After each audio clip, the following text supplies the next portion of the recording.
নমস্কাৰ বাতৰিলৈ স্বাগতম জনাইছো খানাপাৰাত অনুষ্ঠিত এডভান্টেজ আসাম 2.0 আজি হৈছে দ্বিতীয়টো তথা অন্তিমটো দিন আৰু আজি এডভান্টেজ আসামৰ কাৰ্যসূচীত ভাগ লবলৈ আহিব কেন্দ্ৰীয় বিত্তমন্ত্ৰী নিৰ্মলা সীতাৰমণ ভাৰ্চুৱেলি সম্বোধন কৰিছে কেন্দ্ৰীয় পথ পৰিবহণ মন্ত্ৰী নিতিন গডকাৰীয়ে আৰু আজি এডভান্টেজ আসামৰ মঞ্চত অনুষ্ঠিত হৈছে 11খনকৈ আলোচনা সত্ৰ ধনশিৰি প্ৰেক্ষাগৃহত অগৰু কাঠৰ উপাচাৰ আৰু লগতে অগৰু কাঠৰ উপাচাৰ আৰু মূল্য সংযোজন অসমৰ পৰৱৰ্তী বৃহৎ সুযোগ সন্দৰ্ভত আলোচনা কৰা হয় আনহাতে কপিলি প্ৰেক্ষাগৃহত ষ্টাৰ্টআপ ইকোসিস্টেমৰ ওপৰত হয় আলোচনা এই আলোচনাত বাণিজ্য আৰু উদ্যোগিক মন্ত্ৰণালয়ৰ প্ৰতিনিধিয়ে অংশগ্ৰহণ কৰিছে বৰাক প্ৰেক্ষাগৃহত অসমৰ শক্তি সম্ভাৱনাৰ উন্মোচনৰ সন্দৰ্ভত আলোচনা এই আলোচনা সত্ৰখনত আলোচক হিচাপে পেট্ৰলিয়াম আৰু প্ৰাকৃতিক গেছৰ কেন্দ্ৰীয় মন্ত্ৰী হৰদীপ সিং পুৰী আৰু মুখ্যমন্ত্ৰী ডক্টৰ হিমন্ত বিশ্ব শৰ্মা উপস্থিত থাকে অন্যতম গুৰুত্বপূৰ্ণ এই বিষয়টো বৰাক প্ৰেক্ষাগৃহত অসমৰ শক্তি সম্ভাৱনাৰ উন্মোচনৰ সন্দৰ্ভতে আলোচনাত য'ত কেন্দ্ৰীয় পেট্ৰলিয়াম আৰু প্ৰাকৃতিক গেছ কেন্দ্ৰীয় মন্ত্ৰী হৰদীপ সিং পুৰী উপস্থিত থাকে মুখ্যমন্ত্ৰী উপস্থিত থাকে দিনৰ ভাগত ধনশিৰি প্ৰেক্ষাগৃহত বাঁহ আৰু অসমৰ সোণালী সেউজ সন্দৰ্ভত অসমৰ সোণালী সেউজ সম্পদ সন্দৰ্ভত আলোচনা কৰা হয় মানৱ প্ৰেক্ষাগৃহত অসমত কাৰ্বন নিৰ্গত ৰহিত শক্তি সন্দৰ্ভত আলোচনা কৰা হয় ইফালে কপিলি প্ৰেক্ষাগৃহত ভৱিষ্যতৰ আকাশ অসমত মহাকাশ আৰু প্ৰতিৰক্ষা উৎপাদন সন্দৰ্ভত আলোচনা সত্ৰ অনুষ্ঠিত হয় দিনৰ 12:30 বজাত ব্ৰহ্মপুত্ৰ প্ৰেক্ষাগৃহত অসমৰ পথ ৰেল আৰু নদী পথৰ আন্তঃগাঁথনি সন্দৰ্ভত আলোচনা ইয়াৰ লগতে মানৱ প্ৰেক্ষাগৃহত মহাকাশ আৰু ভূস্থানীয় উদ্যোগৰ আলোচনা কৰা হ'ব বিয়লি 2:30 বজাত কপিলি প্ৰেক্ষাগৃহত ব্যক্তিগত খণ্ডৰ বাবে সুযোগ মুকলি কৰাৰ বাবে MDB সম্পদৰ সহযোগিতা সন্দৰ্ভত আলোচনা কৰা হ'ব ইয়াৰ লগতে ব্ৰহ্মপুত্ৰ প্ৰেক্ষাগৃহত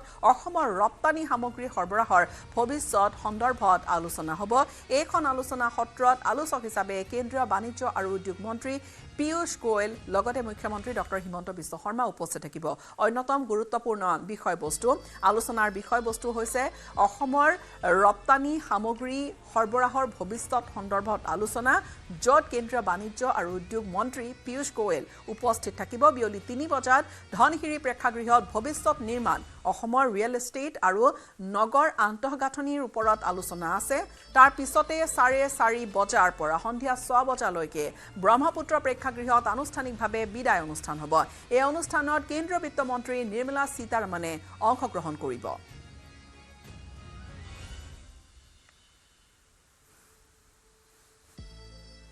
और इसी आत्मविश्वास के जरिए सबको लगने लगा है हां हम भारत दुनिया का सबसे मजबूत विकसित देश बन सकता है आपको नहीं लगता है क्या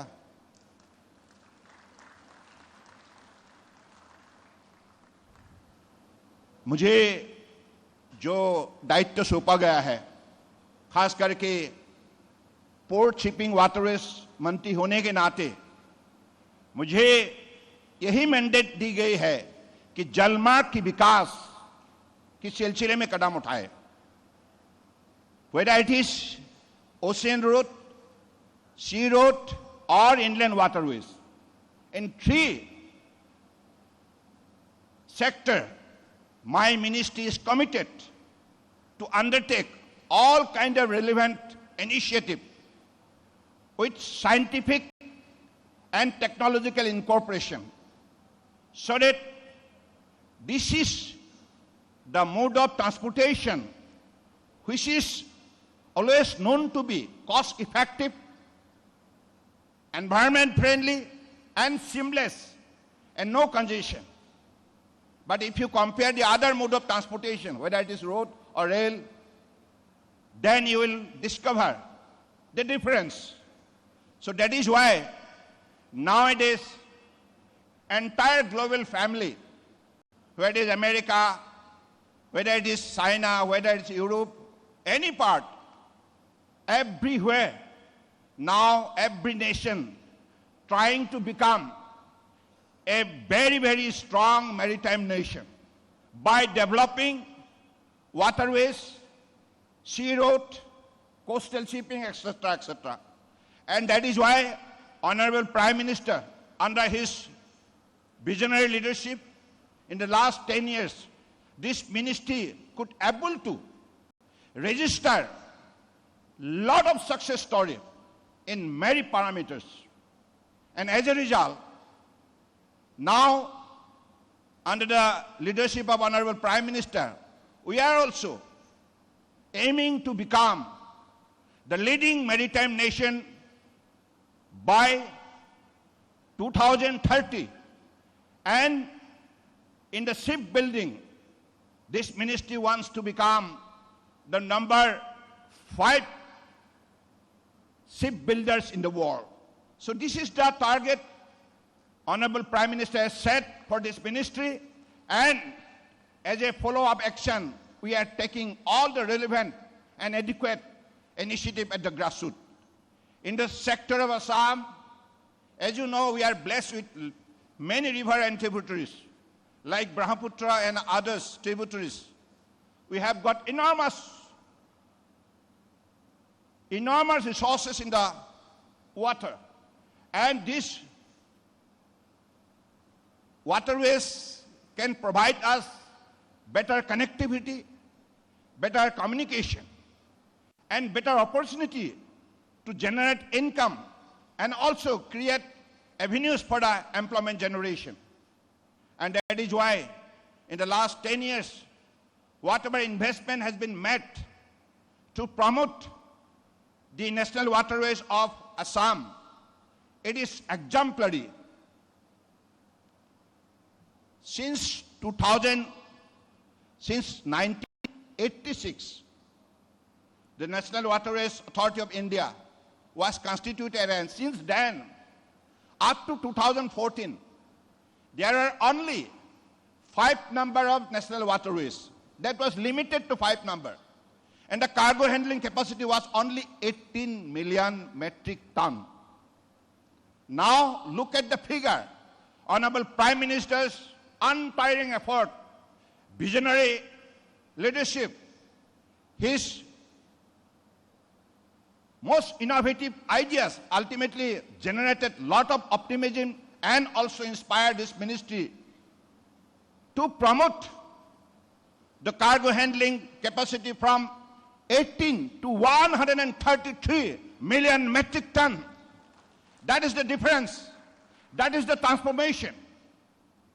When you talk about the transformation, Honorable Prime Minister, right from the beginning, always saying and appealing to the people of the country, look, if you want to bring transformation, first of all, you will have to reform, perform, and transform. That means you will have to make the reformation in many sectors, supposing in the sector of policy, in the sector of program, in the sector of legislation. That is why this ministry has undertaken legislative transformation by bringing National Waterways 2016, then by bringing the new legislation, that is Indian Vessel Act 2021, to make India united by way of bringing this legislation. One nation, one registration. Earlier, what was the hardship for movement of a vessel from Brahmaputra to Ganga? Because there were a lot of difficulties, because every state you will have to seek permission to move your vessel from one national waterways to the other national waterways. But now, because of this, bringing this uniform policy, bringing the changing in the legislation, ultimately made India united, integrated, and this is the principle of, I believe, Honorable Prime Minister has taught us to follow the principle of আৰু advantage Assam 2.0 দ্বিতীয় দিনাও কেইবা হাজাৰ কোটি টকাৰ চুক্তি স্বাক্ষৰ হৈছে। চুক্তি অনুসৰি ষ্টাৰ চিমেণ্টে ৩,২০০ কোটি টকাৰ বিনিয়োগ কৰিব। মেথিসন হাইড্ৰজেনে বিনিয়োগ কৰিব ১৫০০ কোটি টকা। মেদান্তাই ৫০০ কোটি টকাৰে খুলিব মাল্টি স্পেচিয়ালিটি হস্পিটেল। তামাৰা লেজাৰ ২৭৫ কোটি টকা বিনিয়োগ কৰিব। ইফালে কাজিৰঙা তামাৰাই নিৰ্মাণ কৰিব ৫ তাৰকা হোটেল। বিৰেঞ্চি লিমিটেডে বিনিয়োগ কৰিব ৩,০০০ কোটি টকা। বিৰেঞ্চি হেল্থ কেয়াৰে বিনিয়োগ কৰিব ২০০ কোটি টকা। নিৰ্মাণ কৰিব ৫০০ বিছনা যুক্ত হাস্পতাল আৰু সেয়া সুপাৰ স্পেশালিটি হস্পিটেল হ'ব। বিএনচি গ্ৰুপৰ ৩,০০০ কোটি টকাৰ বিনিয়োগৰ কথা উল্লেখ কৰিছে। ইফালে আল্ট্ৰাটেক চিমেণ্টে ৭০০ কোটি টকা বিনিয়োগ কৰিব। সিম্বা লজিষ্টিক্সে ৪০০ কোটি টকা বিনিয়োগ কৰিব। ইউৱান ডেভেলপমেণ্ট প্ৰাইভেট লিমিটেডে বিনিয়োগ কৰিব ১৪৪ কোটি টকা। চেৰামিক্স লিমিটেডে ১২০ কোটি টকা বিনিয়োগ কৰিব। ভেলি ষ্ট্ৰং চিমেণ্টে ৪৮০ কোটি টকা বিনিয়োগ কৰিব। অসমত ইতিহাস হ'ব লোড শ্বেডিং। দেশৰ ভিতৰতে অসম প্ৰথম ক্লিন এনাৰ্জি ষ্টেট হ'ব। নিউজ 18 অসম নৰ্থ ইষ্টৰ সম্পাদক পৰাগমণি আদিত্যৰ সৈতে হোৱা এটা সাক্ষাৎকাৰত টাটা পাৱাৰৰ মুখ্য কাৰ্যবাহী প্ৰবীৰ সিনহাই ক'লে এই ডাঙৰ কথা। টাটা পাৱাৰৰ মুখ্য কাৰ্যবাহী বিষয়াগৰাকীয়ে কোৱা অনুসৰি টাটা পাৱাৰে অসমত শক্তি উৎপাদন কৰিব, ভূটানৰ পৰা শক্তি অসমলৈ আনিব। ভূটান চৰকাৰৰ সৈতে ১১০০ মেগাৱাটৰ এটা প্ৰকল্পৰ কামো টাটা পাৱাৰে কৰি আছে। লগতে টাটা পাৱাৰৰ মুখ্য কাৰ্যবাহী বিষয়াগৰাকীয়ে কয় যে শক্তিৰ নাটনিত ভোগা অসমে শীঘ্ৰেই প্ৰয়োজনতকৈ অধিক শক্তি উৎপাদন কৰিব। অসমৰ কোনো বাসিন্দা বা উদ্যোগে শক্তিৰ নাটনিত আৰু ভুগিব নালাগে। অসম দেশৰ ভিতৰতে প্ৰথম ক্লিন এনাৰ্জি ষ্টেট হিচাপে পৰিগণিত হ'ব।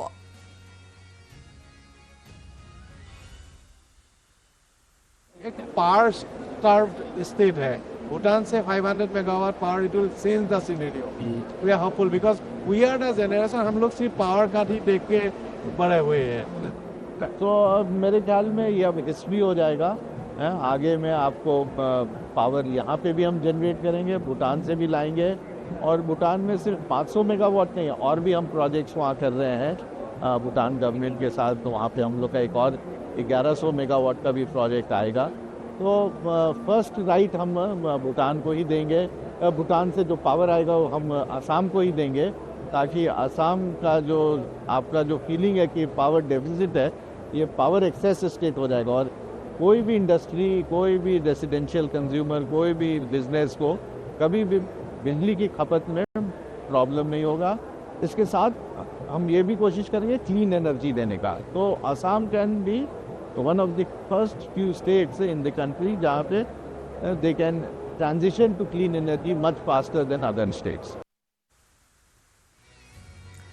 অসমৰ ভিতৰুৱা অঞ্চলত 2খন হাস্পতাল নিৰ্মাণ কৰিব বিএনচি হাস্পতাল গ্ৰুপে। বিএনচি হেল্থ কেয়াৰে বিনিয়োগ কৰিব 200 কোটি টকা। নিৰ্মাণ কৰিব 500 বিচনাযুক্ত ছুপাৰ স্পেশালিটি হস্পিটেল। বিশেষকৈ জনজাতীয় অঞ্চলত নিৰ্মাণ কৰা হ'ব। এই ছুপাৰ স্পেশালিটি হস্পিটেল অসমৰ ৰাইজৰ সেৱা কৰিবৰ সুযোগ পাই আনন্দিত বুলি প্ৰকাশ কৰিছে বিএনচি হেল্থ কেয়াৰৰ অধ্যক্ষা মাধৱী লতাই। We एक MOU साइन किया है. We have signed an MOU where it's going to start off with initially some 250 bedded. And the most beauty of this is that we would want to allocate. It's going to grow beyond 250 within the 5 years.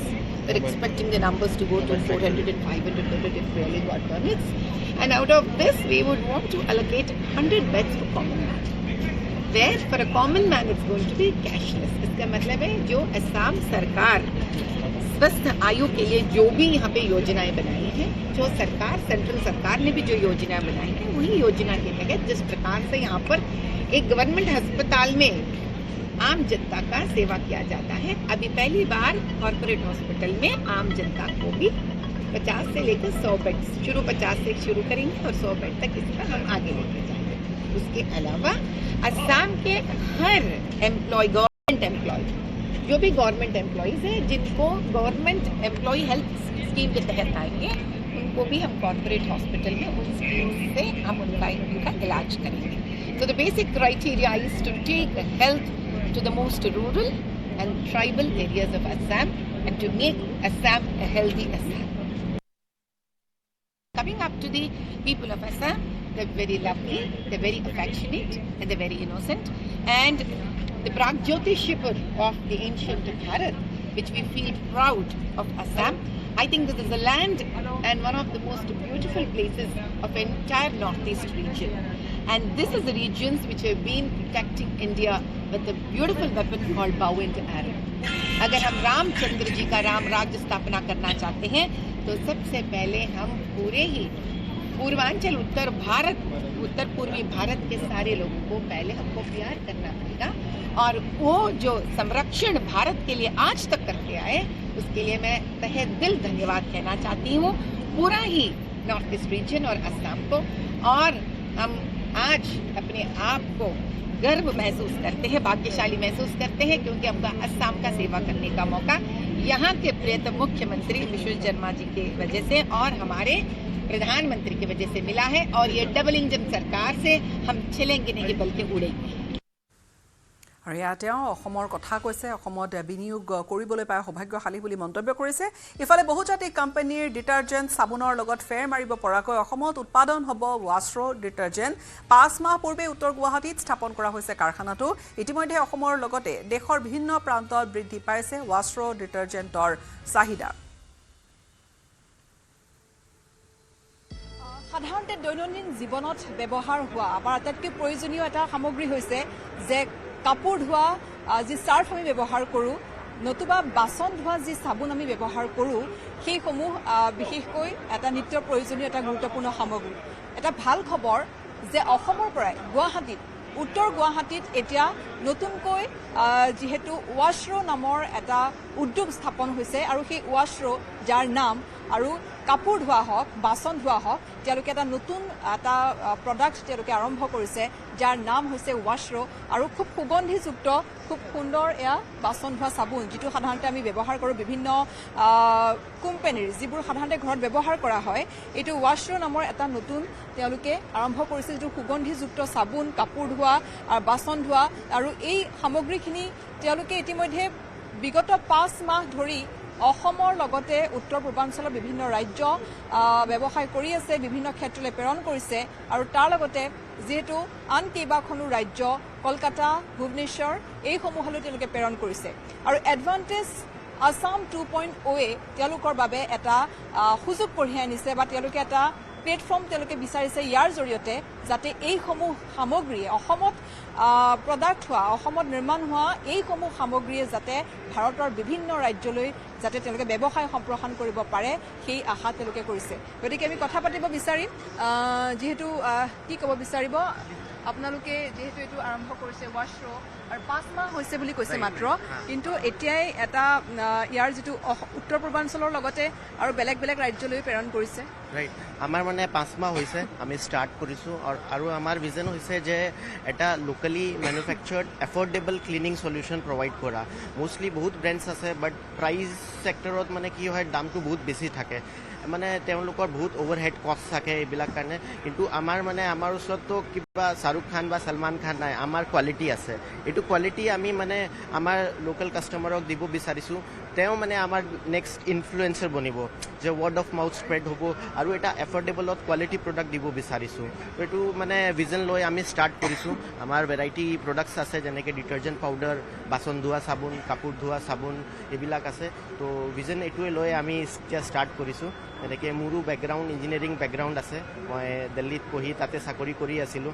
তাৰপিছত আছিলে যে কিবা অসমত গৈ কিবা কৰোঁ, মানে কিবা ভাল প্ৰডাকশ্যন হয়, কিবা তেনেকুৱা কৰা ভিজন আছিলে। তো এইটো তেতিয়া আমি মানে ব্ৰেইন ষ্ট্ৰমিং কৰি এইটো ষ্টাৰ্ট কৰিছোঁ, আৰু মানে with God's blessing now we are proceeding. আৰু যিহেতু এডভান্টেজ আছাম ইয়াত আহিছে, এতিয়া ইনভেষ্টৰসকলো আহিছে, তেওঁলোকে কেনেকুৱা দেখুৱাইছেনে, ইণ্টাৰেষ্টেড কোনোবা আগবাঢ়ি আহিছে আপোনালোকৰ এইটো ব্যৱসায়টো সম্প্ৰসাৰণ কৰিব বা বাহিৰতে তেনেকৈ? ইহঁতে ইণ্টাৰেষ্ট ভাল দেখাইছে, আৰু আমাৰ ষ্টেট গভৰ্ণমেণ্ট CM চাব, this is a good opportunity to interact with people. মানুহে জানি আছে কি যে এইসব প্ৰডাক্ট আমাৰ অসমতে ভাল কোৱালিটি বনাব পাৰে, আৰু আমাৰো এইটো পেশ্যন প্ৰজেক্ট আছে কি যে আমি আমাৰ আইনক মানে আমাৰ ষ্টেটক we give them good quality products at affordable prices, and we hope in this advantage Assam not only local platform ate nai bairote we will be able to make a mark, manu bilak জানিব। সেইটোৱে হৈছে কথা যে তেওঁলোকে যিটো quality, যিটো গুণগত মানদণ্ড এই সামগ্ৰীৰ, তেওঁলোকে সেইটোও দিব বিচাৰিছে তেওঁলোকৰ যিসকল গ্ৰাহক বা লোকক সকলোকে। অসমতে তেওঁলোকে আবদ্ধ কৰি ৰাখিব বিচৰা নাই, যাতে অসমৰ পৰা সমগ্ৰ দেশলৈ বিয়পি পৰে এই ৱাশ্ৰো। আৰু এডভান্টেজ আছামৰ সফলতাক লৈ প্ৰতিক্ৰিয়া প্ৰকাশ কৰিছে মন্ত্ৰী পীযুষ হাজৰিকাই। কি ক'লে তেওঁ এই মুহূৰ্তত শুনাবলৈ বিচাৰিম। আমি যেতিয়ালৈকে অসমত ইণ্ডাষ্ট্ৰী আনিব নোৱাৰিম, মেনুফেকচাৰিং হাব অসমত কৰিব নোৱাৰিম, অসমত অসম ছাৰ্ভিচ প্ৰভাইডাৰ হ'ব নোৱাৰিব, তেতিয়ালৈকে আমি ডেভেলপ অসম কল্পনা কৰিব নোৱাৰোঁ। আমি যদি চাওঁ পৃথিৱীৰ উন্নত দেশসমূহৰ GDP ছেক্টৰ মানে GDP ছেক্টৰলৈকে চাওঁ, GDP বাই ছেক্টৰ এইটো যদি চাওঁ, আপুনি চাব যে তেওঁলোকৰ 40%, 45% মেনুফেকচাৰিং, 40-45% ছাৰ্ভিচ, 10-12% কৃষি। মই কিন্তু কৃষকৰ এগেইনষ্টত কোৱা নাই, মই হাতযোৰ কৰি কৈছোঁ। কৃষক আমাৰ কাৰণে অত্যন্ত গুৰুত্বপূৰ্ণ। কৃষকসকল আমাৰ অন্নদাতা। মই আকৌ কৈছোঁ, মই নিজে এগৰাকী কৃষক, মোৰ ঘৰৰ ভাত মুঠিৰে মই খাওঁ, মই অন্ততঃ চাউল কিনি খাবলৈকে যত্ন নকৰোঁ। কিন্তু মই কোনটো কৈছোঁ, আমি অকল কৃষিৰে আমি ৰাজ্যখন আগুৱাই লৈ যাব নোৱাৰোঁ। আমাক কৃষিও লাগিব, ইণ্ডাষ্ট্ৰিও লাগিব, আমাক ছাৰ্ভিচ ছেক্টৰো লাগিব। এটলিষ্ট আমি ক'ব খোজোঁ যে 30-30-33 আজি আমেৰিকাত, ইউৰোপত বা চাইনা, জাপানত আপুনি যদি চাব কৃষি 10%, 7% তেনেকুৱা। কিন্তু মুখ্যমন্ত্ৰী ডাঙৰীয়াই বিচাৰে যে ছাষ্টেইনেবল ডেভেলপমেণ্ট, সেইকাৰণে বিচাৰে তেখেতে অন্ততঃ কৃষিও হওক 33%, অন্ততঃ মেনুফেকচাৰিং 33% হওক বা ছাৰ্ভিচ ছেক্টৰো 33% হওক, তেতিয়াহে অলৰাউণ্ড ডেভেলপমেণ্ট হ'ব আৰু অসম এখন ডেভেলপ ষ্টেটলৈকে পৰিৱৰ্তিত হ'ব। মঙলবাৰে নিশা কোৰিয়াৰ ৰাষ্ট্ৰদূত লি ছিয়ং হোৰ সৈতে বৈঠকত মিলিত হ'ল মুখ্যমন্ত্ৰী ডক্টৰ হিমন্ত বিশ্ব শৰ্মা। অসমত কোৰিয়ান কোম্পানী স্থাপনত সহায় সহযোগিতা সন্দৰ্ভত আলোচনা কৰা হয়। আৰু জাপানৰ ৰাষ্ট্ৰদূত অন কেচিৰ সৈতেও বৈঠকত মিলিত হ'ল মুখ্যমন্ত্ৰীগৰাকী। এডভান্টেজ আছাম 2.0 আজি হৈছে অন্তিমটো দিন। মঙলবাৰে নিশা গ্লোবেল হেল্থ লিমিটেডৰ পৰিচালন সঞ্চালক শ্ৰী নৰেশ ত্ৰেহানৰ সৈতে মুখ্যমন্ত্ৰী ডক্টৰ হিমন্ত বিশ্ব শৰ্মা বৈঠকত মিলিত হয়। অসমত আগন্তুক বিনিয়োগ প্ৰকল্প সন্দৰ্ভত আলোচনা কৰা হয় এই বৈঠকতে। উত্তৰ পূবক ভাৰতৰ আন অংশৰ পৰা বিচ্ছিন্ন কৰাৰ বাবে কিছুমান অপশক্তিয়ে চিকেন নেক ধ্বংস কৰাৰ হুমকি দি থকাৰ সময়তে মোদী চৰকাৰে প্ৰস্তুত কৰি উলিয়াইছে এক নতুন ৰোড মেপ। উত্তৰ পূবৰ চিকেন নেকত হ'ব 4টা নতুন ৰেলপথ। কেন্দ্ৰীয় ৰেল মন্ত্ৰী অশ্বিনী বৈষ্ণৱে এডভান্টেজ অসমৰ অনুষ্ঠানত ভাষণৰ মাজতে কৰিলে ডাঙৰ ঘোষণা। ইয়াৰ উপৰিও কেন্দ্ৰীয় ৰেল মন্ত্ৰীগৰাকীয়ে ঘোষণা কৰে যে গুৱাহাটীত ৰেল ষ্টেচন হ'ব এটা 12মহলীয়া আইটি হাব। 2খন নতুন অমৃত ভাৰত ৰেল আৰু লামডিঙত এটা ইঞ্জিনৰ কাৰখানা নিৰ্মাণ কৰিব বুলি ৰেল মন্ত্ৰীগৰাকীয়ে ঘোষণা কৰিছে। অসমৰ পৰা দিল্লীলৈ চলিব অমৃত ভাৰত ৰেল। নতুনকৈ ঘোষণা কৰা হৈছে 2খনকৈ ইণ্টাৰচিটি এক্সপ্ৰেছ। শিলচৰৰ পৰা গুৱাহাটীলৈ চলিব নতুন ইণ্টাৰচিটি এক্সপ্ৰেছ। গুৱাহাটীৰ পৰা আগৰতলালৈকেও চলিব নতুন ইণ্টাৰচিটি এক্সপ্ৰেছ। অসমত স্থাপন হ'ব ৰেল মেনুফেকচাৰিং ইউনিট। BTADত 750 একৰ মাটিত ৰেল কাৰখানা স্থাপন কৰা হ'ব। জাগিৰোডৰ টাটা ছেমিকণ্ডাক্টৰ প্ৰকল্পত ছিংগাপুৰৰ ৰাষ্ট্ৰদূত, ছিংগাপুৰৰ উচ্চপদস্থ ব্যৱসায়িক প্ৰতিনিধিৰ বিশেষ দলো উপস্থিত হৈছে। মালয়েছিয়া, দক্ষিণ কোৰিয়া আৰু টাইৱানৰ প্ৰতিনিধিয়েও পৰিদৰ্শন কৰিছে প্ৰকল্পস্থলী। প্ৰকল্পস্থলী পৰিদৰ্শনে বিনিয়োগৰ সম্ভাৱনা অধিক সুদৃঢ় কৰাৰ সম্ভাৱনা প্ৰকট হৈ পৰিছে। অসমত লোড শ্বেডিং এতিয়া ইতিহাস হ'ব গৈ আছে। দেশৰ ভিতৰতে অসম প্ৰথম ক্লিন এনাৰ্জি ষ্টেট হ'ব। নিউজ 18 অসম নৰ্থ ইষ্টৰ সম্পাদক পৰাগণী আদিত্যৰ সৈতে হোৱা এটা সাক্ষাৎকাৰত টাটা পাৱাৰৰ মুখ্য কাৰ্যবাহী প্ৰবীৰ সিনহাই ক'লে এই কথা। টাটা পাৱাৰৰ মুখ্য কাৰ্যবাহী বিষয়াগৰাকীয়ে কোৱা অনুসৰি টাটা পাৱাৰে অসমত শক্তি উৎপাদন কৰিব, ভূটানৰ পৰাও শক্তি অসমলৈ আনিব। ভূটান চৰকাৰৰ সৈতে 1100 মেগাৱাটৰ এটা প্ৰকল্পৰ কামো টাটা পাৱাৰে কৰি আছে। লগতে টাটা পাৱাৰৰ মুখ্য কাৰ্যবাহী বিষয়াগৰাকীয়ে কয় যে শক্তিৰ নাটনিত ভোগা অসমে শীঘ্ৰে প্ৰয়োজনতকৈ অধিক শক্তি উৎপাদন কৰিব। অসমৰ কোনো বাসিন্দা বা উদ্যোগ শক্তিৰ নাটনিত ভুগিব নালাগে। অসম দেশৰ ভিতৰতে প্ৰথম ক্লিন এনাৰ্জি ষ্টেট হিচাপে পৰিগণিত হ'ব। स्वागतम advantage Assam 2.0 you have sign MOU, आपने MOU साइन किया है, करीब 30,000 करोड़ का इन्वेस्टमेंट होगा टाटा पावर का। सो क्या प्लान है आप लोगों का नॉर्थ ईस्ट को लेके, असम को लेके? अभी तो शायद 30,000 करोड़ एक बहुत बड़ा रकम है, तो एम्प्लॉयमेंट भी मिलेगा, बिजनेस भी बढ़ेगा। तो हमारा जो यहाँ पे आसाम में जो हम लोग का इन्वेस्टमेंट है 3 एरिया में है।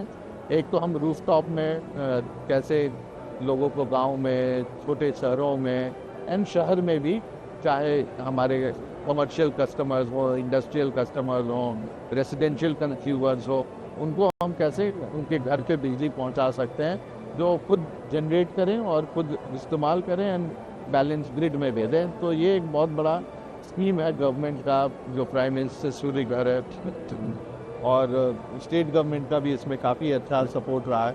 तो हम वो इस पर काम कर रहे हैं।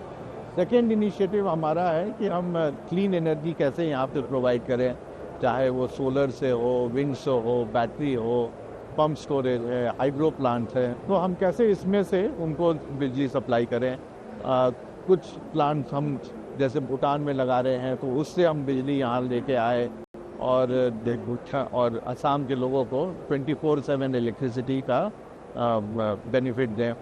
और तीसरा है इलेक्ट्रिक व्हीकल की तरफ से। तो आई थिंक हम लोग का प्रोग्राम जो है बड़ा अच्छा बना हुआ है। इम्पॉर्टेंट है कि इसको हम कैसे जल्दी से जल्दी इम्प्लीमेंट करें, बिकॉज काफ़ी बड़ा हमने टारगेट लिया है, काफ़ी बड़ा हमने साइन किया है, और हमारा प्लान है कि जो भी हमने साइन किया उसको हम ज़मीन पे उतारें, उसको हम इम्प्लीमेंट करें। तो हम जल्दी से जल्दी सरकार के साथ इस पर इम्प्लीमेंटेशन प्लान करेंगे, और आप उसका बेनिफिट लोगों को जाएगा, यहाँ के यूथ को जाएगा, बेहतर एम्प्लॉयमेंट उनको मिलेगा, बेहतर बिजली मिलेगा, सस्ती दाम का बिजली मिलेगा, एंड क्लीन एनर्जी मिलेगा। हाँ, ग्रीन एंड क्लीन एनर्जी जो है ये भी बहुत ज़रूरी है, बिकॉज आज के दिन में हमारे बच्चे youth they are very very sensitive to sustainability. और ग्लोबली ऑल्सो आप कोई भी प्रोडक्ट बेचिए तो लोग यूरोप में, यूके में सब जगह पूछते हैं कि आपने क्लीन एनर्जी यूज़ करके इसको प्रोड्यूस किया कि कैसे प्रोड्यूस किया। तो आई थिंक ये एक एडेड एडवांटेज होगा हमारे एक्सपोर्ट्स में जब हम कर रहे हैं यहाँ से, कि हम चाय बनाते हैं ग्रीन एनर्जी यूज़ करके, या हम टेक्सटाइल बनाते हैं, या हम कोई प्रोडक्ट बनाते हैं तो हम इसके लिए ग्रीन एनर्जी यूज़ की। तो आई थिंक ये बहुत बढ़िया एक मैसेजिंग जाएगा पूरे देश में, तो जाएगा ही, outside the country also, other places में जाएगा, and we are very excited about it. Investment आ गया, इंडस्ट्री आ गया, अभी तो सिर्फ पावर का ही जरूरत था। तो फिलहाल अगर उड़ान से जल्दी शुरू हो जाए, जैसे as you have announce 500 megawatt मिलेगा, तो हमारा जो पावर का सिनेरियो है वो सुधर सकता है। बिल्कुल, 500 तो शुरू में है, और वहाँ और भी बड़े प्लांट्स भी लगा रहे हैं 1000 मेगावाट का भी, तो वहाँ से भी हम देंगे। तो ऐसा है कि एक बार मोमेंटम पकड़ ले, एक बार काम शुरू हो जाए, तो फिर many more opportunities will come, और हम मिलकर काम करेंगे सरकार के साथ, हमारी साझेदारी होगी उनके साथ, और उम्मीद करते हैं कि ये जो मोमेंटम शुरू हुआ है ये कंटिन्यू होगा। दुनिया भर हाइड्रोजन पावर का भी बातें चल रहा है, so what do you think, electric या hydrogen fuel power? Hydrogen will come, but अभी उसका दाम थोड़ा सा महंगा है, तो कुछ सालों में जब उसका दाम कम हो जाएगा तब उस पर ज़्यादा यूसेज होगा। बिकॉज बिजली ऐसी चीज़ है जो गरीब भी इस्तेमाल करते हैं, और जो इंडस्ट्री वाले हैं, रिच पीपल हैं, सब कोई। तो बिजली का दाम सही होना चाहिए ताकि कंज्यूमर्स यूटिलाइज कर पाएँ, और साफ़ बिजली आज का रिक्वायरमेंट है। इन्वायरमेंट प्रोटेक्शन और क्लाइमेट चेंज एक बहुत बड़ा मुद्दा बन गया, और मैं उम्मीद करता हूँ कि ये जो हम लोग क्लीन एनर्जी इनिशिएटिव कर रहे हैं, इससे हम बेहतर एंड क्लीन एनर्जी दे पाएंगे अपने कंज्यूमर को। आप लोग गवर्नमेंट स्कीम PM सूर्य घर आसनी जो डोमेस्टिक कनेक्शंस के लिए, उस पर भी काम कर रहे हैं असम में? हाँ, हम काम कर रहे हैं। We are one of the biggest in Assam, और हमारा प्लान है कि हर साल करीब 1 लाख घरों को, residential consumer, this excludes commercial और इंडस्ट्रियल, को हम PM सूर्य घर का बेनिफिट दे पाएगा। What we find in Advantage Assam 2.0 is that there is a whole lot of industrial activity that has started, along with large number of support industries, ancillary units, and the whole ecosystem has changed over here in terms of the growth that can happen. And I think with the type of young people that we have and the talented people that we have, this it looks to be a big reality. And for us in Tata Power also, this is a great opportunity. And for us, there are 3 main areas. One is on rooftop solar, how we can reach out to people not only in urban areas but गांव में भी, और जो छोटे शहर हैं वहाँ पे भी हम उनको कैसे how we can give them roof top solar facility. Central government का PM सूर्य घर प्रोग्राम है, स्टेट गवर्नमेंट का सब्सिडी है, तो दोनों मिला के एक बहुत अच्छा प्रोजेक्ट बन रहा है। सेकेंडली हमारा लार्ज इंडस्ट्रीज जो यहाँ आ रहे हैं उनको हम कैसे देंगे, जैसे टाटा इलेक्ट्रॉनिक्स है, इसके साथ और भी बड़े सारे इंडस्ट्री यहाँ आ रहे हैं, तो उनको हम कैसे रिन्यूएबल पावर दे सकते हैं। और उसके लिए चाहे सोलर पावर हो या विंड हो या मिक्स हो, solar and wind plus battery storage. इसके साथ हम ये भी देख रहे हैं कि हम हाइड्रो पावर कुछ आसाम में जनरेट करेंगे, कुछ हम भूटान में जनरेट करके उसको हम आसाम में लाएंगे, ताकि हम जो आसाम की इंडस्ट्री है वो they can say that we are using clean power. And जो प्राइम मिनिस्टर का विजन है कि 2030 तक हम 500 गीगावाट क्लीन पावर करेंगे, वो हम यहाँ पे दिखा सकते हैं। और तीसरा है कि इलेक्ट्रिक व्हीकल एक बहुत बड़ा सेगमेंट हो रहा है। हमने काफ़ी यहाँ पे EV चार्जर लगाए हैं, but all of a sudden we are finding that the number of people who are started buying electric vehicle is very large. और इसलिए ये ज़रूरी है कि हम EV चार्जर्स हाईवे में हो, शहर में हो, पब्लिक चार्जर्स लगाएं, ताकि यदि कोई सपोज़ करिए कोई यहाँ से तिनसुकिया जाना चाहता है गुवाहाटी से, तो पूरे रास्ते में कहाँ कहाँ हम चार्जर्स लगा दें, ताकि फास्ट चार्जर्स भी लगाएं, ताकि लोग 15 मिनट आधा घंटा में टॉप अप कर सकता है चार्जिंग। तो वो हम लोग उस पर काम कर रहे हैं। तो I think all in all हमारे जो इनिशिएटिव्स हैं काफ़ी अच्छे इनिशिएटिव्स हैं, and we will work very closely with the government to translate जो हमने साइन किया है इसको कैसे हम ज़मीन पे लाएं, कैसे हम उसको जल्दी से इम्प्लीमेंट करें। तो हम गवर्नमेंट के साथ काफ़ी क्लोजली काम करेंगे कि लैंड मिल जाए, हमें अलॉटमेंट हो जाए, और जो भी सपोर्ट फैसिलिटीज़ है वो मिले, तो हम इसको जल्दी से जल्दी इम्प्लीमेंट करें। आप लोग न्यूक्लियर पावर की भी प्लान कर रहे हैं, असम या नॉर्थ ईस्ट को लेके कोई प्लान ऐसा कुछ है? अभी हम लोग इस पे काफ़ी स्टडी कर रहे हैं कि कौन सा पोटेंशियल एरियाज हो सकता है जहाँ पे ज़मीन अच्छा हो, पानी हो, एंड वहाँ पे हम इसको इम्प्लीमेंट करें। थोड़ा सा गवर्नमेंट की पॉलिसीज़ अभी आने हैं। बजट में फाइनेंस मिनिस्टर ने बताया था कि government is opening nuclear power for private sector. तो एक बार पॉलिसी आ जाए तो हम इसको we can take it forward, but yes it is very much in our discussion, very much in our planning that इसको करना है। But I will be able to share more details एक बार जब पॉलिसी डॉक्यूमेंट गवर्नमेंट का आ जाए, act में amendment होना है, वो अमेंडमेंट आ जाए, then you will be able to share. Assam एक पावर स्टार्व्ड स्टेट है। भूटान से 500 megawatt power, it will change the scenario. We are hopeful because we are the generation, हम लोग सिर्फ पावर का ही देख के बड़े हुए हैं। तो मेरे ख्याल में ये अब हिस्ट्री हो जाएगा। आगे में आपको पावर यहाँ पे भी हम जनरेट करेंगे, भूटान से भी लाएंगे, और भूटान में सिर्फ 500 मेगावाट नहीं, और भी हम प्रोजेक्ट्स वहाँ कर रहे हैं भूटान गवर्नमेंट के साथ। तो वहाँ पे हम लोग का एक और 1100 मेगावाट का भी प्रोजेक्ट आएगा। तो फर्स्ट राइट हम भूटान को ही देंगे।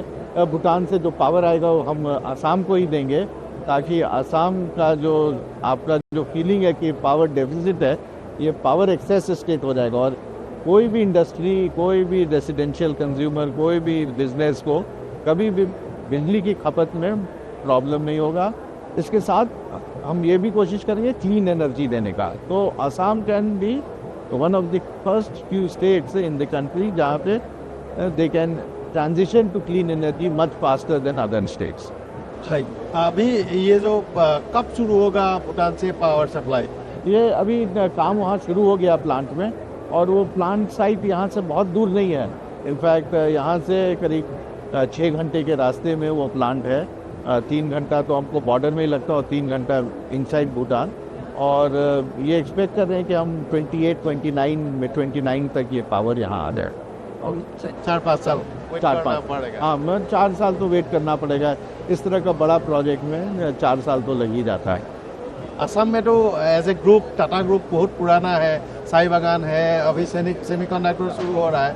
आज भी टाटा ग्रुप ने बहुत सारे अनाउंसमेंट किया है including Tata electronic so we are very hopeful that will be coming in a big way kind of अभी असम में शायद जॉब अपॉर्चुनिटी भी मिलेगा व्हाट इज योर एस्टिमेट आप लोग कितना जॉब प्रोवाइड कर सकोगे आप लोग के ये प्लान पूरा इम्प्लीमेंट हो जाए तो So I think आसाम में आज हम Tata group is the biggest employer करीब 50,000 लोग हमारे चीज़ आर्टिस्ट में काम करते हैं जो नया इलेक्ट्रॉनिक्स फैक्ट्री बन रहा है उसमें 30,000 लोग काम करेंगे तो आई थिंक और सिर्फ यही नहीं उसके साथ साथ और भी बड़े सारे सप्लाई चेन इंडस्ट्रीज आएंगे तो बहुत अच्छा एम्प्लॉयमेंट का अपॉर्चुनिटी हो रहा है और बिकॉज ऑफ ये इंडस्ट्री इस तरह से आ रहा है पावर का अवेलेबिलिटी है तो बड़े सारे और भी इंडस्ट्रीज अट्रैक्ट हो रहे हैं आसाम आने के लिए बिकॉज उनको लग रहा है कि अब उनको जिस तरह का सपोर्ट मिल रहा है गवर्नमेंट से ये कहीं नहीं उनको उस तरह का मिल रहा है एंड जो हम लुक ईस्ट बोलते हैं तो Assam is also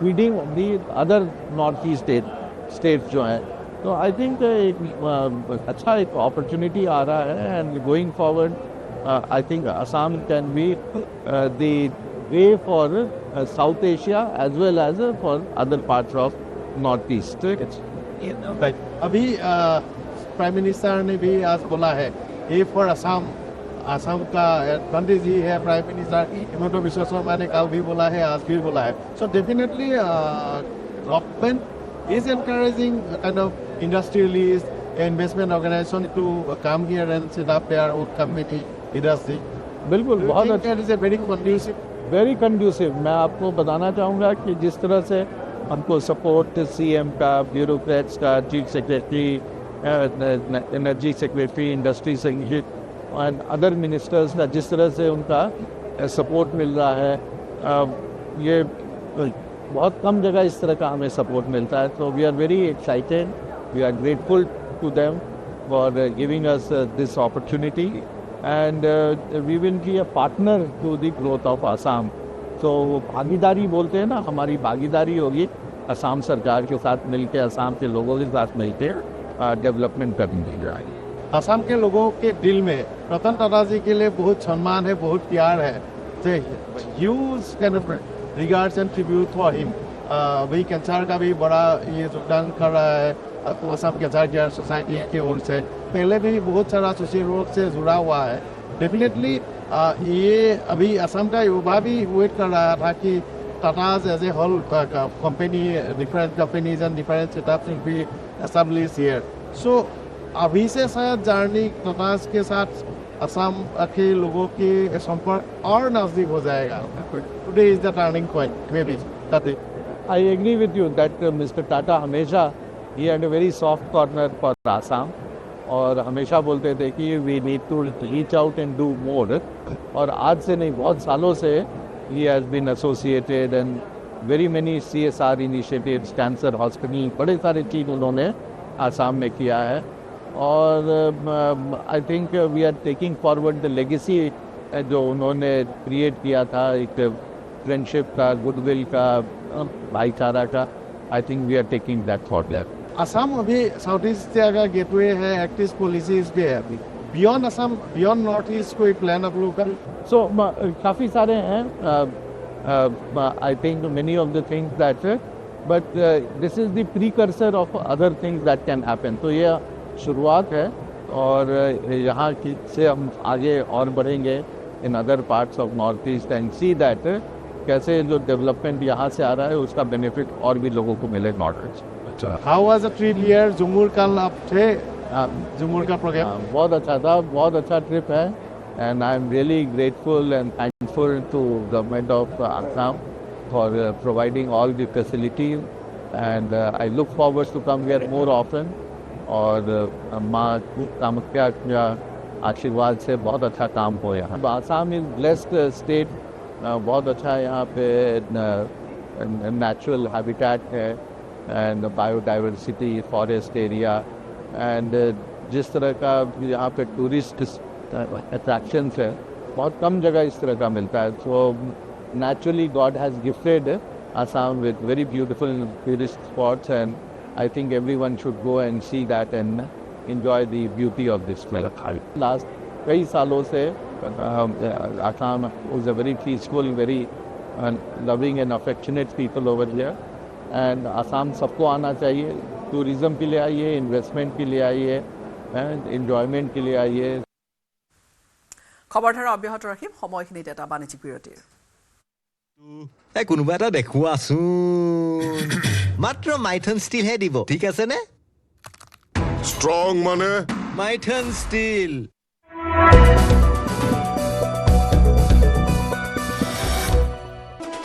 text headlines আগবঢ়াইছে এভৰিডে মছালা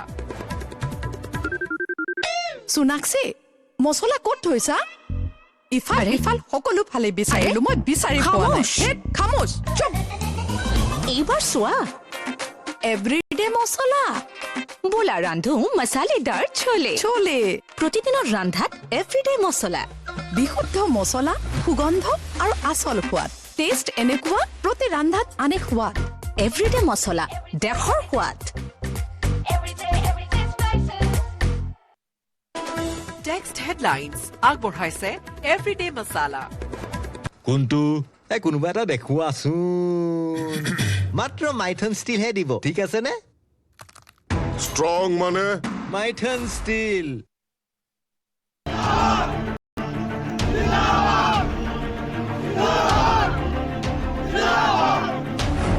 ৰূপহীঘাটত আইন উলংঘা কৰি কংগ্ৰেছৰ সভা অনুমতি অবিহনে কংগ্ৰেছে পাতিলে দলীয় কৰ্মী সভা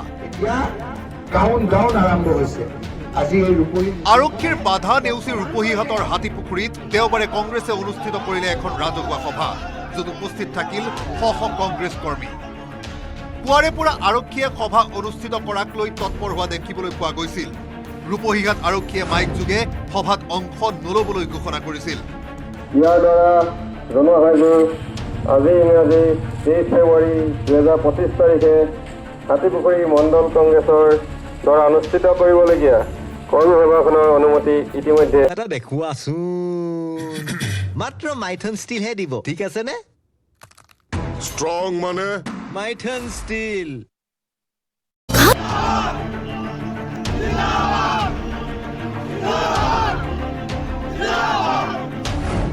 ৰূপহীঘাটত আইন উলংঘা কৰি কংগ্ৰেছৰ সভা অনুমতি অবিহনে কংগ্ৰেছে পাতিলে দলীয় কৰ্মী সভা আৰক্ষীৰ বাধা নেওচি ৰূপহীঘাটৰ হাতীপুখুৰীত দেওবাৰে কংগ্ৰেছে অনুষ্ঠিত কৰিলে এখন ৰাজহুৱা সভা য'ত উপস্থিত থাকিল শ শ কংগ্ৰেছ কৰ্মী পুৱাৰে পৰা আৰক্ষীয়ে সভা অনুষ্ঠিত কৰাক লৈ তৎপৰ হোৱা দেখিবলৈ পোৱা গৈছিল ৰূপহীঘাট আৰক্ষীয়ে মাইক যোগে সভাত অংশ নল'বলৈ ঘোষণা কৰিছিল ইয়াৰ দ্বাৰা জনোৱা হয় যে আজি ইংৰাজী 23 ফেব্ৰুৱাৰী 2025 তাৰিখে হাতীপুখুৰী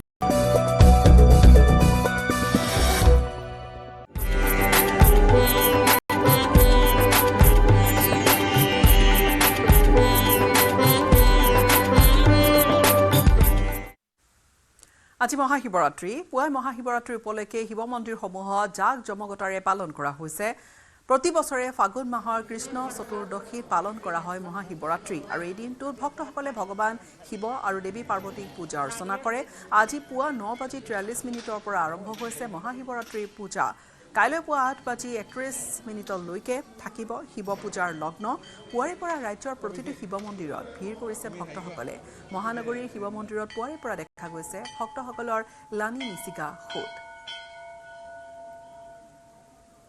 মহাশিৱৰাত্ৰি উপলক্ষে দেখা গৈছে প্ৰতিটো শিৱ মন্দিৰত যথেষ্ট সংখ্যক ভক্তৰ সমাগম পুৱাৰে পৰা ৰাজ্যৰ প্ৰতিটো শিৱ মন্দিৰত ভিৰ কৰিছে এই ভক্তসকলে দেখা গৈছে লানি নিচিকা সোঁত শিৱসাগৰৰ ঐতিহাসিক শিৱদৌলত 4দিনীয়াকৈ শিৱৰাত্ৰি পূজা আৰু মেলাৰ আয়োজন কৰা হৈছে শিৱদৌল উন্নয়ন পৰিষদৰ উদ্যোগত উদযাপন কৰা হৈছে শিৱৰাত্ৰি পূজা আজি শিৱৰাত্ৰি পূজা আৰু মেলাৰ দ্বিতীয়টো দিন শিৱদৌলত কালিৰে পৰা অজস্ৰ ভক্তৰ সমাগম হৈছে আৰু আজি পুৱাৰে পৰা হাজাৰ হাজাৰ ভক্তই চাকি বন্তি প্ৰজ্বলন কৰি আশীষ লৈছে মহাদেৱৰ 1734 খ্ৰীষ্টাব্দৰে পৰা শিৱদৌলত পালন কৰি অহা হৈছে শিৱৰাত্ৰি পূজা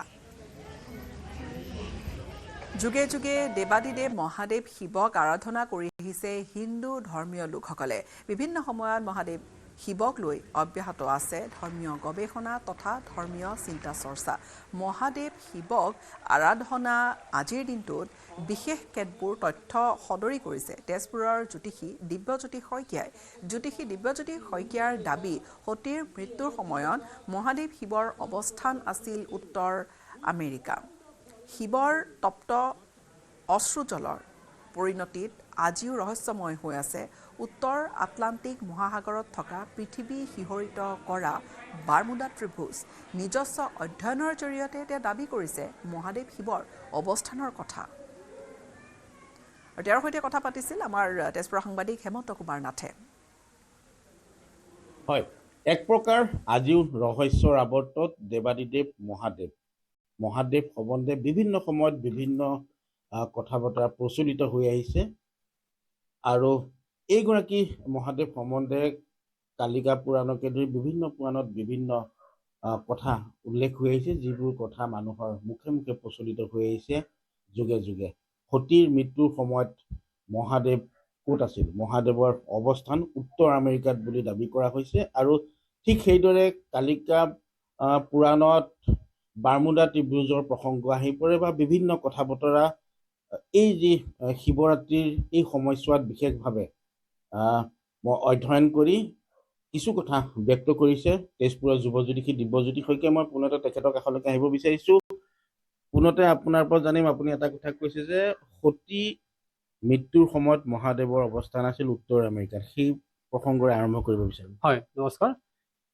যদি আমি মানে কালিকা পুৰাণৰ 16 নং অধ্যায় 17 নং অধ্যায় 18 নং অধ্যায় দক্ষযজ্ঞ ধ্বংস আৰু শিৱস্তুপাত যদি আমি বৈজ্ঞানিক দৃষ্টিভংগী যদি বিশ্লেষণ কৰি চাওঁ ভৰি চাব লাগিব যে মানে সতীৰ মৃত্যুৰ সময়ত শিৱৰ অৱস্থান আছিল উত্তৰ আমেৰিকা ঠিক আৰু ঠিক বামৰ ত্ৰিভুজৰ যিটো ৰহস্য আৱৰ্তত সোমাই আছে সেই ৰহস্য সৃষ্টি হৈছিলে আপোনাৰ শিৱৰ সতীৰ মৃত্যুত শিৱৰ অশ্ৰুজলৰ পৰিণতিত বিষ বাষ্পত যি উদ্ধাৱনী বাষ্প সেই উদ্ধাৱনী বাষ্পই মানে ৰহস্য সৃষ্টি কৰিছে ইয়াৰ যদি আমি চাওঁ মানে আপোনাৰ কালিকা পুৰাণৰ 16 নং অধ্যায় যদি চাওঁ পঢ়ি চালে এনেকুৱা ধৰণৰ যে জগতৰ মংগলৰ কাৰণে মানে দক্ষই যজ্ঞ আৰম্ভ কৰিছিল সেই যজ্ঞত সতীক মানে নিমন্ত্ৰণ নিদিয়াত সতীয়ে মানে কি দুখ পাই পেলাই মনৰ দুখত যোগ বলেৰে ইচ্ছা মৃত্যু মাতিলে তাৰপিছত সেই খবৰ পাই শিৱই দিক বিদিক হেৰুৱাই মানে গোটেই পৃথিৱীত চকুৰ পানীৰে মানে প্ৰলয় আনিলে সেই প্ৰলয়ৰ কথা ভাবি সেই আগন্তুক দিনৰ পৃথিৱীৰ প্ৰলয়ৰ কথা ভাবি পেলাই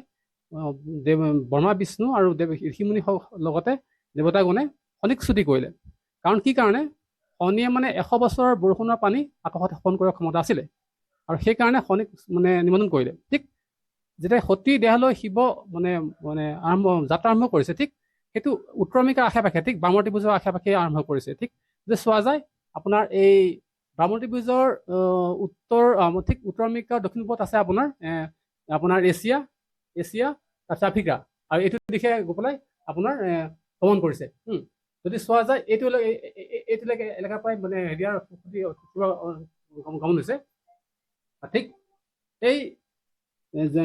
সেই সময়ত সতী যেতিয়া দেহলৈ গৈ আছিল যাওঁতে কি হ'ল মানে পথত দেৱতাগণে হেৰিয়াক মানে শিৱক মানে সান্তনা দিবৰ কাৰণে ক'লে যে আপুনি আপোনাৰ দ্বাৰা মানে মুমুখ মানে আপোনাৰ যোগী মহাযোগী হৈছে আপোনাৰ দৃষ্টিদৰ্শন অনুসৰণ কৰি পেলাই আপুনি কি নিমিত্তে আপুনি শোক কৰিছে সেই শোকত আপুনি শোক কৰাৰ কাৰণ নাই সেইকাৰণে শিৱই লিংগৰূপ ধাৰণ কৰিছিলে ঠিক শিৱই লিংগৰূপ ধাৰণ কৰা দুটা কাৰণ আছিলে এটা সতী য'ত মৃত্যু দেহ পৰিছিলে তাত লিংগৰূপ ধাৰণ কৰিছিলে আৰু সতী শিৱই ঠিক দেৱগানৰ কথা লাজ পাই পেলাই শিৱৰ লিংগৰূপ ধাৰণ কৰিছিল হয় এক প্ৰকাৰ আজিও ৰহস্যৰ আৱৰ্তত দেৱাদিদেৱ মহাদেৱ মহাশিৱৰাত্ৰিৰ প্ৰাক্ষণত ময়ূৰ দ্বীপ উমানন্দলৈ বিশেষ ফেৰীৰ ব্যৱস্থা কৰা হৈছে শিৱৰাত্ৰিৰ এদিন পূৰ্বৰে পৰা বন্ধ কৰা হয় ভগৱতী সেৱা 25 আৰু 26 ফেব্ৰুৱাৰীৰ ভগৱতী সেৱা বন্ধ কৰি 4খন বিশেষ ফেৰীৰ ব্যৱস্থা কৰা হৈছে ভক্ত দৰ্শনাৰ্থীৰ বাবে জল পৰিবহণ বিভাগে ব্যৱস্থা কৰিছে বিশেষ এয়া জাহাজত অহা যোৱাৰ বাবদ প্ৰতিজন যাত্ৰীৰ পৰা সংগ্ৰহ কৰিব 40 টকাকৈ ভক্ত দৰ্শনাৰ্থীয়ে পাণ বজাৰলৈ আহি উঠিব লাগিব জাহাজত শিৱৰাত্ৰিত উমানন্দলৈ যোৱাৰ ব্যৱস্থা সম্পৰ্কত জনালে জল পৰিবহণ বিষয়াই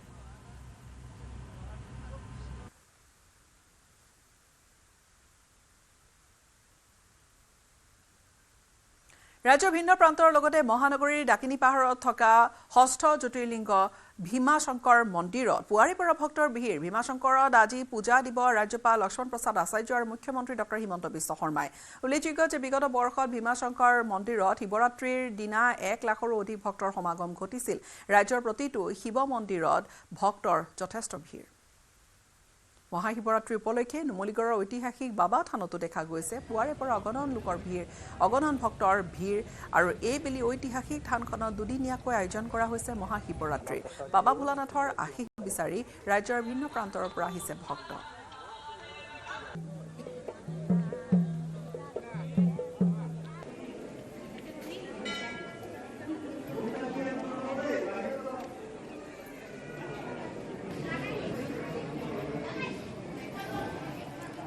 বাজি 42 মিনিটৰ পৰা মহাশিৱৰাত্ৰিৰ তিথি আৰম্ভ হৈছে। ফাগুনৰ কৃষ্ণা ত্ৰয়োদশীত আৰম্ভ হোৱা শিৱৰাত্ৰিৰ তিথি অন্ত পৰিব বৃহস্পতিবাৰে কৃষ্ণা চতুৰ্দশীৰ দুপৰীয়া।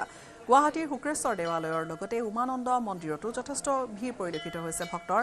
উমানন্দ যাত্ৰাত আজি অতিৰিক্ত 2খনকৈ জাহাজৰ ব্যৱস্থা প্ৰশাসনে কৰিছে, সেয়া আমি ইতিমধ্যে জনাইছোঁ। মহাশিৱৰাত্ৰি উপলক্ষে এই ধৰণেৰে দেখা গৈছে শিৱ মন্দিৰসমূহত যথেষ্ট ভিৰ।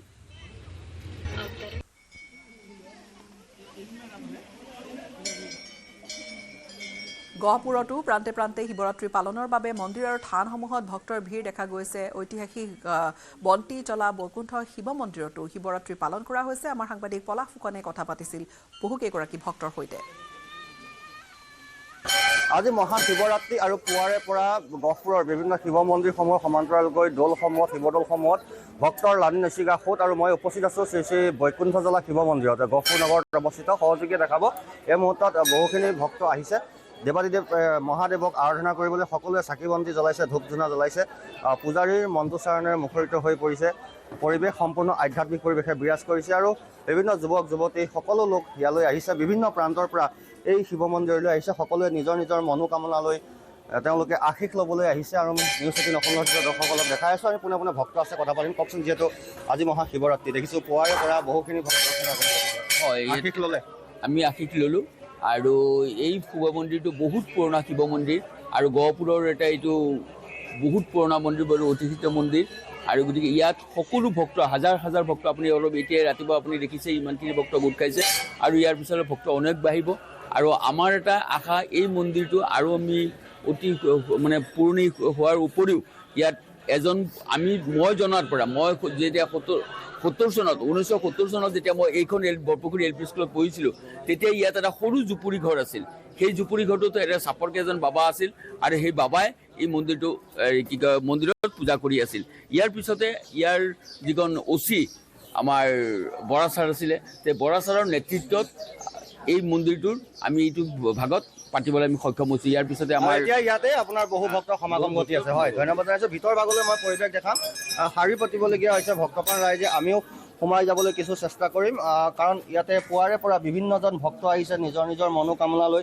আমি পূজাৰীৰ মন্ত্ৰোচ্চাৰণো শুনিবলৈ যত্ন কৰিম আৰু এনেদৰে ইয়াতে ভিৰ দি বাট নোপোৱা অৱস্থা হৈছে। শিৱৰ মন্ত্ৰোচ্চাৰণেৰে মুখৰিত হৈ পৰিছে পৰিৱেশ। আমি পোনে পোনে পূজাৰীৰ ওচৰলৈ গৈছোঁ। মহাসংকল্প, এই সংকল্পৰ সুফল প্ৰাপ্তি হওক।